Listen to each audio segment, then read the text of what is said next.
You're watching the Ram Pump Wizard. In today's Ram Pump video, I'm going to be testing the drive pipe to see if it's better to sweep around curves or to put fittings in, such as 90s, to go around curves. So let's find out in the video. If your creek has a lot of sharp turns and bends, is it better to stretch and bend that PVC pipe around that curve, or is it better to use fittings like 90 degree and 45?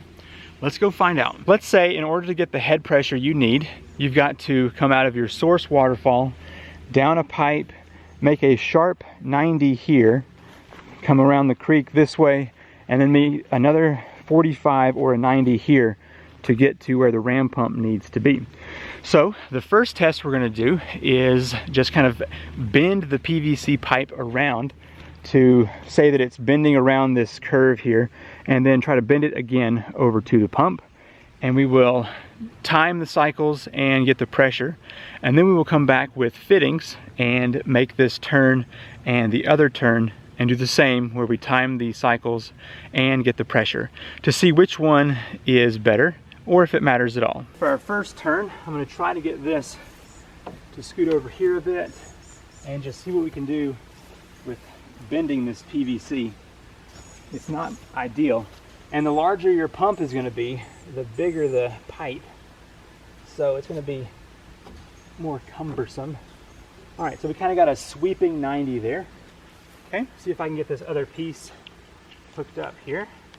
Okay, let's call this our ram pump home here. Ram pump is here.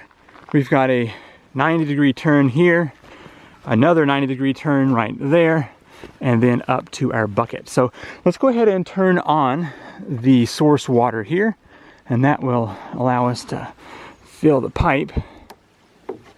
And let's sneak back around here.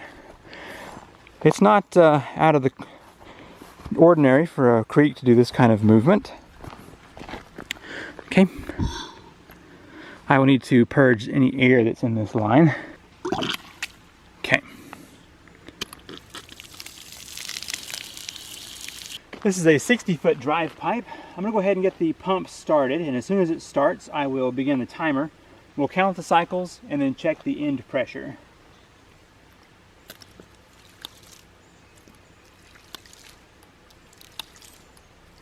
2, 3. We had 50 cycles in 1 minute. And the pressure has gotten up to 56 PSI right there. Very nice. Now, let's reset this test and purge the pressure out. Now, let's go ahead and put in our 90s to see how well that's going to perform with this pump. Okay, go ahead and get this 90 placed in here.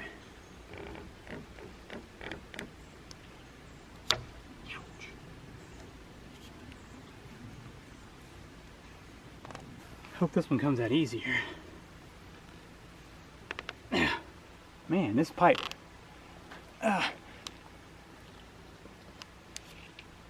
Okay, there we go. Water comes down source bucket like it did before. 20-foot piece of pipe makes a 90 degree right there. Another 20-foot section of pipe has a 90 right there, and then comes down to the pump. So we will see if this will exceed or not exceed the 56 PSI and 50 cycles. Reset my timer, get the air purged out of here. Once again, a 1 minute timer when this thing starts cycling.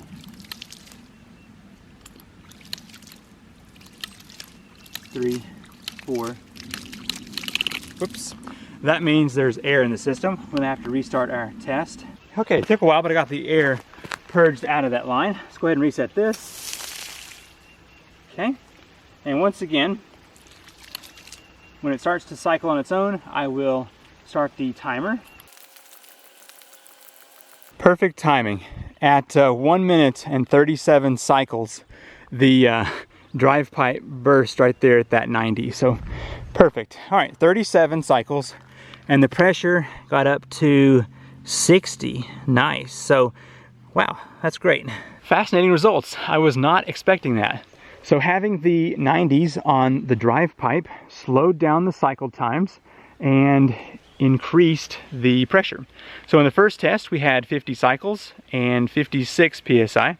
Second test we had 39 cycles and 60 psi.